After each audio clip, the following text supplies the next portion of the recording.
अस्सलाम वालेकुम नाजरीन। अवामी तनाज़ुर के नए व्लॉग के साथ मैं हूं खालिद भट्टी।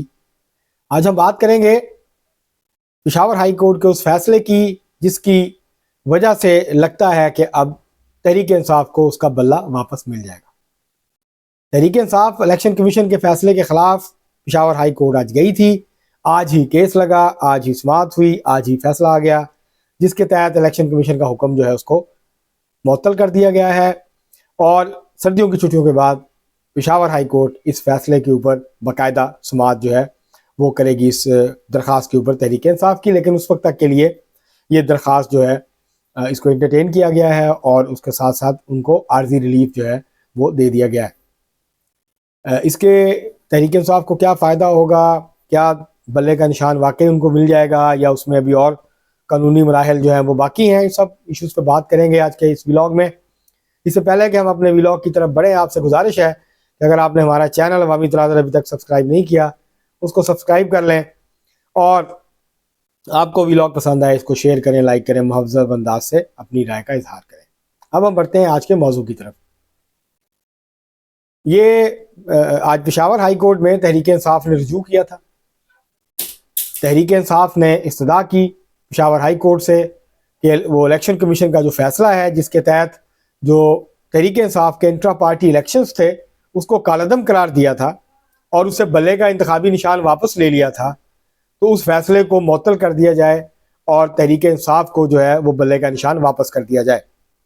तो उनकी ख्वाहिश के मुताबिक पेशावर हाई कोर्ट के जस्टिस कामरान मियाँ खेल ने इसके ऊपर समाअत की और तहरीक इंसाफ के वकला के दलाइल सुनने के बाद उन्होंने इसका फैसला महफूज किया और फिर थोड़ी देर के बाद फैसला सुना दिया। इस फैसले के तहत जो इलेक्शन कमीशन का हुक्म था उसको कालअदम करार उसको मुअत्तल कर दिया गया है और जो इंट्रा पार्टी इलेक्शंस उनके तहरीक इंसाफ के कालअदम करार दिए गए थे उसको जो है वो उन्होंने उस फैसले को मुअत्तल कर दिया है। तो अब जो है तहरीक इंसाफ खुश है, खुश होना चाहिए, बल्ले का निशान उनको वापस मिल गया, मिल जाएगा। लेकिन कुछ आईनी माहिर, अभी कुछ देर पहले मैंने हाफिज एहसान साहब हैं जो कि अक्सर टीवी चैनल्स पे आते हैं, सुप्रीम कोर्ट के सीनियर वकील हैं, वो ये बात कर रहे थे कि ये इस फैसले की रोशनी में ऑटोमेटिकली तहरीक इंसाफ को बल्ले का निशान वापस नहीं मिलेगा, बल्कि अभी कई कानूनी पेचीदगियाँ ऐसी हैं जो जिसमें से गुजरना होगा। तो ये मुअत्तल कर देना उनका हुक्म, उन्होंने एक तो ये बात की कि हुक्म मुअत्तल कर देना काफ़ी नहीं, दूसरा उन्होंने ये कहा कि ये जो सिंध हाई कोर्ट, ये हमें खुद भी इस बात का इल्म है कि पंजाब के बरक्स, पंजाब में जब पिटीशन आती है तो सिंगल बेंच सुनता है, एक जज सुनता है। लेकिन सिंध, बलूचिस्तान और केपी जो पेशावर हाई कोर्ट है, सिंध हाई कोर्ट है और बलूचिस्तान हाई कोर्ट है, वहाँ जब कोई पिटीशन आती है तो वो उसको डिविजनल बेंच सुनता है, डीबी सुनता है, दो जजेस सुनते हैं। लेकिन आज इस रवायत और रूल्स के बरक्स जो है ये सिंगल बेंच ने ये केस सुना है। तो अब देखना ये होगा उन्होंने उसके ये जो आइनी और कानूनी पहलू हैं आज की समाअत के, दायरा समाअत के और जज साहब की जो उनका जो दायरा समाअत था उसके हवाले से भी उन्होंने सवालात उठाए। तो अब देखना होगा कि इसको किस तरीके से इलेक्शन कमीशन इंटरप्रेट करता है और किस तरीके से अब मामला जो है वो आगे बढ़ता है। लेकिन ये आज अच्छा दिन है तहरीक इंसाफ के लिए, अच्छी खबर आई है, क्योंकि अब अच्छी खबरें तहरीक इंसाफ के लिए कम ही आती हैं, अब हर तरफ से बुरी ही खबरें आती हैं। तो ये जो था, ये तहरीक इंसाफ के लीडर्स ने पहले ही कहा था जब फैसला आया था कि हम इसको इस्लामाबाद हाई कोर्ट में नहीं बल्कि पेशावर हाई कोर्ट में चैलेंज करेंगे। उसकी वजह यह है कि जो एएनपी और दूसरी पार्टीज़ हैं केपी की, वो ये इल्ज़ाम लगाती हैं कि पेशावर हाई कोर्ट के कुछ जजेस जो हैं वो तहरीक इंसाफ की सपोर्ट कर रहे हैं, वो तहरीक इंसाफ को बेल आउट करने की कोशिश कर रहे हैं, उनको फैसिलिटेट कर रहे हैं। ये इल्ज़ाम में कितनी सदाकत है उसके बारे में मैं यहाँ बैठ के तो कुछ नहीं कहा जा सकता, मैं लाहौर में बैठा हूँ, मैं यहाँ से क्या कह सकता हूँ। लेकिन अब देखना ये होगा कि इसको किस तरीके के साथ जो है वो सियासी जमातें क्या मानी पहनाती हैं और ईसीपी जो है इलेक्शन कमीशन ऑफ पाकिस्तान इसको किस तरीके से इंटरप्रेट करता है और फिर इसके ऊपर अमल दरामद करता है, क्या वो इसकी तशरीह करते हैं। जो डीजी लॉ हैं और जो पूरा लॉ डिपार्टमेंट है, लॉ ब्रांच है पूरी इलेक्शन कमीशन में, वो इसके ऊपर किस तरह से रिएक्ट करते हैं और क्या क्या इसको सुप्रीम कोर्ट लेके जाते हैं। अगर कोई लीगैलिटी है तो वो उसको सुप्रीम कोर्ट लेके जा सकते हैं, क्या सुप्रीम कोर्ट जाएंगे फिर और ये मामला लटकेगा, क्योंकि दिन बहुत कम है तहरीक इंसाफ के पास बल्ले का निशान लेने के लिए और फिर उसके उम्मीदवारों को वो निशान मिले। मैं ज़ाती तौर पे समझता हूँ कि ये मामला ख़त्म होना चाहिए। अगर मुस्लिम लीग नून तहरीक इंसाफ को इंतखाबात में शिकस्त नहीं दे सकती, तो इसमें फिर तहरीक इंसाफ का क्या कसूर है? इसमें तो मुस्लिम लीग नून की कमजोरी है। मुस्लिम लीग नून तहरीक इंसाफ से कहीं ज्यादा ताकतवर पार्टी थी पंजाब की। नून लीग का वोट बैंक तहरीक इंसाफ से कहीं ज्यादा बड़ा था, और उसका सबूत 2018 के इलेक्शन के नतायज है। इसके बावजूद के एस्टेब्लिशमेंट पीटीआई के साथ थी, इसके बावजूद के आरटीएस को बिठाया गया, इसके बावजूद के पॉलिटिकल इंजीनियरिंग की गई, मैनिपुलेशन की गई, इलेक्शंस को मैनिपुलेट किया गया, रिगिंग की गई, इसके बावजूद नून लीग पंजाब असेंबली की सीटों में पीटीआई से आगे थी। ये सब होने के बावजूद मुस्लिम लीग नून का वोट बैंक कहीं ज्यादा था तहरीक इंसाफ से। तहरीक इंसाफ अपनी पॉपुलैरिटी पे पंजाब में नून लीग से इलेक्शन नहीं जीत पाई 2018 में, और उसको बिसाखियां जो इल्जाम आज वो दूसरों को देते हैं, इस वक्त यही हालात नून लीग के साथ थे। उनके उम्मीदवार टिकटें वापस कर रहे थे, नून लीग को उम्मीदवार नहीं मिल रहे थे बहुत सारी जगहों पे, लेकिन इसके बावजूद नून लीग ने मुकाबला किया, और उस वक्त नून लीग कहीं ज्यादा तगड़ी थी, उसका वोट बैंक कहीं ज्यादा तगड़ा था। तो ये जो 16 माह की हुकूमत है और जो कुछ इसमें किया है नून लीग ने, और जिस तरह से हुकूमत चली है, जिस तरह जो हुकूमत ने किया है IMF के साथ एग्रीमेंट करके ये सारा, तो अब वो मलबा तो जाहिर आया है नून लीग के ऊपर। उसके बाद नून लीग की मकबूलियत में कमी आई है। तहरीक इंसाफ इसलिए ज्यादा पॉपुलर नहीं नजर आती कि उसके पीछे बहुत आवाम खड़ी है, वो इसलिए पॉपुलर नजर आती है जब आप बाहर जाते हैं, इधर उधर जाते हैं, खासतौर में मिडिल क्लास में उठते बैठते हैं, इसलिए नजर आती है कि दूसरी सियासी पार्टीज जो है उनकी पोजीशन कमजोर हुई है। तो जो जो नून लीग वापस आएगी या उनके बराबर आएगी पीटीआई के, तो ये आपको फर्क जो है वो खत्म होता हुआ नजर आएगा। तो ये सूरत हाल जो है, इसको आप पोलिटिकली इसको डील करें, पोलिटिकली चैलेंज करें, पोलिटिकली डिफीट करें पीटीआई को।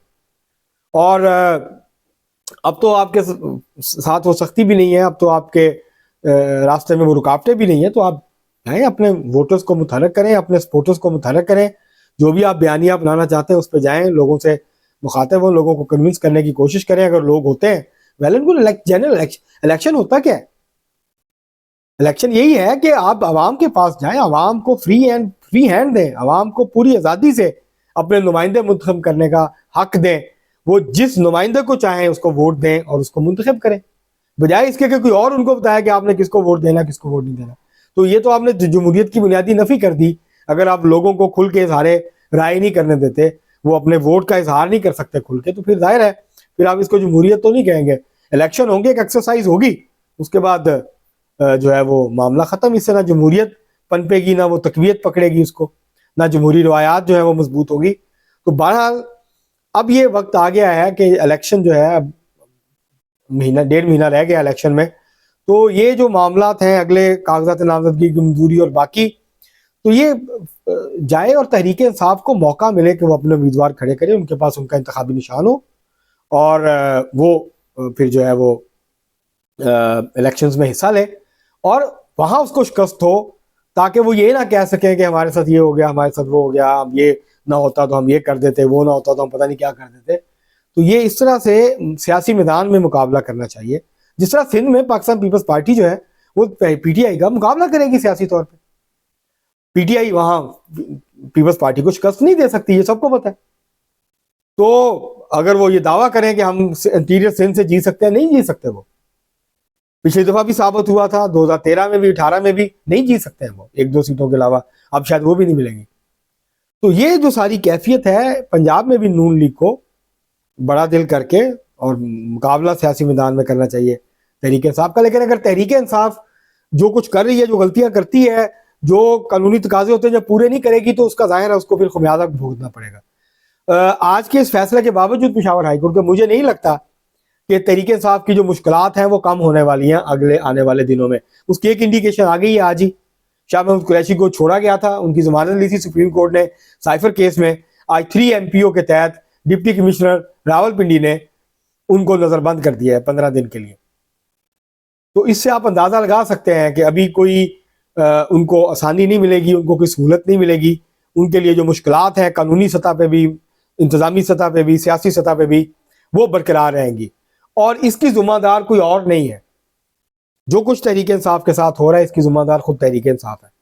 जो कुछ तहरीक इंसाफ ने तहरीक अदम एतमाद आने के बाद, हुकूमत से निकलने के बाद जो कुछ किया, और फिर उसका जो है वो मंतकी अंजाम 9 मई की शक्ल में हुआ, और फिर उसके बाद जो कुछ हो रहा है अब तक तहरीक इंसाफ के साथ, तो तहरीक इंसाफ इस गर्दाब में, इस बमर में खुद फंसी है, अपनी पॉलिसीज़ की वजह से, अपने उस गुस्से की वजह से, अपनी उस अना की वजह से, खुद को कानून से, रियासत से, खुद को हर चीज़ से मावरा और बाला समझने की वजह से, खुद को अपनी औकात से ज़्यादा ताकतवर समझने की वजह से, अपने दुश्मनों को कमज़ोर और कमतर समझने की वजह से, और ख़ुद को बहुत ताकतवर और मजबूत समझने की वजह से आज तहरीक इंसाफ इस जगह पे खड़ी है। वरना आज तहरीक इंसाफ के लिए हालात इंतहाई साजगार होते, सूरत हाल बिल्कुल मुख्तलिफ होती अगर तहरीक इंसाफ अपने मुखालफिन का सियासी अंदाज से उसी तरह मुकाबला करती और थोड़ा सब्र से काम लेती, तो आज सूरत हाल बिल्कुल मुख्तलिफ होती इन इलेक्शन में।